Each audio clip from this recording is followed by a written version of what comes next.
should have known obnoxious. A couple of obvious social evolutions. One's life appeared smooth as butter. However, not even Murphy's misleading heaven-sent solutions.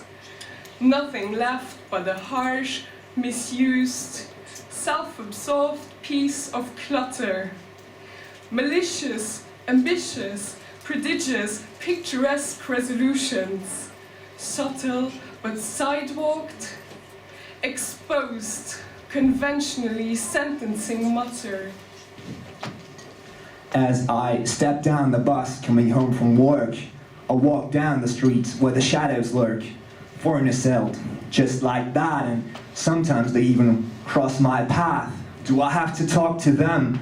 Oh dear, it's not anger or fear nor anything near, but if I ignore them, then they don't exist, and that's up high in my wish list. When one walks by, I lower my eyes. I know they're not kind. What's wrong with their mind? They're on my watch, but I can't control time. The past was better, God, can you unwind? If I could tell them anything of my mindset, it's that they're not welcome, but we haven't even met. I mean, I tolerate them living next to me, so I hope they're glad, but I'm not since they're here. See, they should learn from me how to behave properly. Liebes Tagebuch, ich habe etwas sehr Dummes getan. Ich habe Mr. Superstar, Vollidiot und Märchenprinz zugleich, Matthias Schweitzer, ja, so heißt er, einen Liebesbrief geschrieben. Was ist in mich gefahren? Es hat nicht mal eine halbe Stunde gedauert, bis jeder es zu lesen bekommen hatte. Toll, Paula. Das hast du wirklich super gemacht. Deine Enkel werden stolz sein. Freude, Stille, Tod.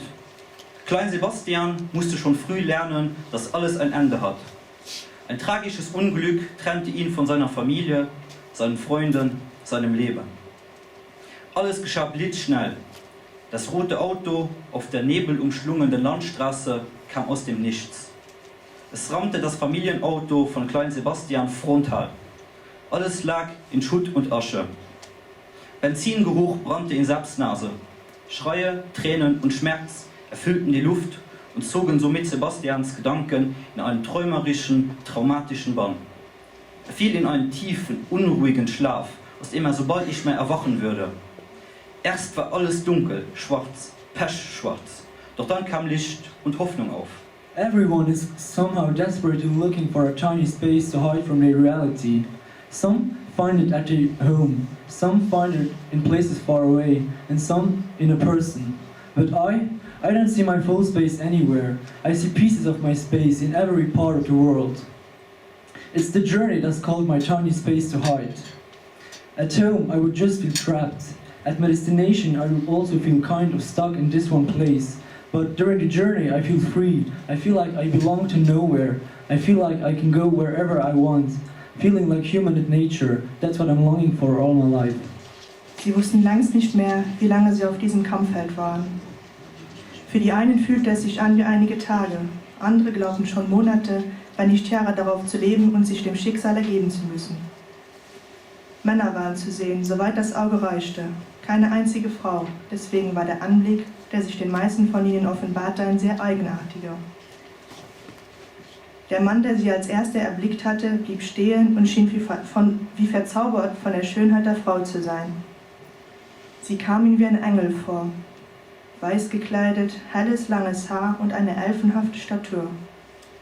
Die Tränen, die stumm aus ihren Augen perlten, wirkten wie kleine Edelsteine, und er fragte sich, wie es kam, dass solch ein schönes Wesen lautlos unter so vielen Männern aufgetaucht war.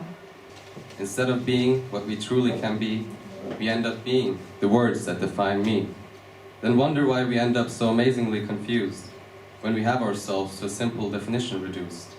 Our poor, great, infinite self, suffering such tremendous abuse. I am, I say. I am the one and only to this day. I am all things and more, hooray. I am the one playing a play. But all that I am to this very day is that I am, and I am, and I am, is all I can say. And I am simply going my way. Ja gut, also meine Mitbewohner sind dann Charlie und Rob. Sie sind ein Koppel, wir streiten sich noch mal das. Meistens dreht sich das Gestreuz um den Toilettendeckel, den hinterem nicht drauf gemacht wird, oder das Wasch, der in ihrem Bett vergammelt, und hier zieht die drisch aus, für eine Waschmaschine zu drohen. Ich habe kein Problem damit, ich so als Junggesell. Heinz so erbarme ich mich auch singen und drohe vereinzelt Ström fort, für die Kopfkleider mit klein zu machen. Das fand ich von meiner Seite von alle doch.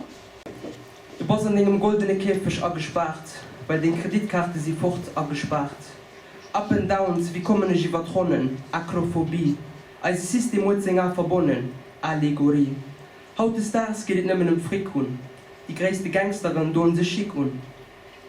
Mein Gedanken sind wie Atome, es stehlen sie oft.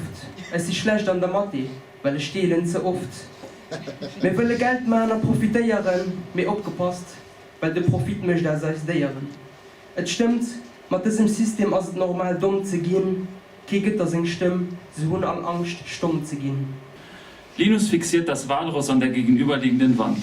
Er weiß nicht, wie lange er es schon angestarrt hat, als die Tür des Cafés sich plötzlich öffnet und Bernhard eintritt. Linus schaut auf, ihre Blicke kreuzen sich und er zuckt zusammen.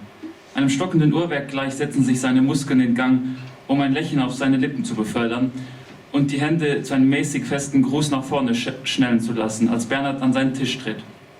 Und, wie geht's? Fragt Linus und wirft gleich hinterher, gut, und dir? Sonderbare Stille. Dann antwortet Bernhard, auch gut.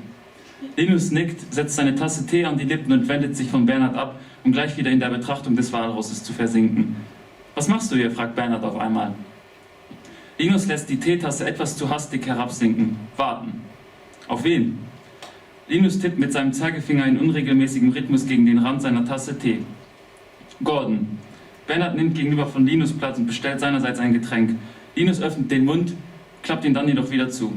Wann kommt er? Fragt Bernhard. Linus zückt sein Smartphone und konsultiert die Uhr. Er betrachtet sie einige Zeit, dann merkt er, dass Bernhards fragende Blicke ihn durchbohren. In 2 Minuten.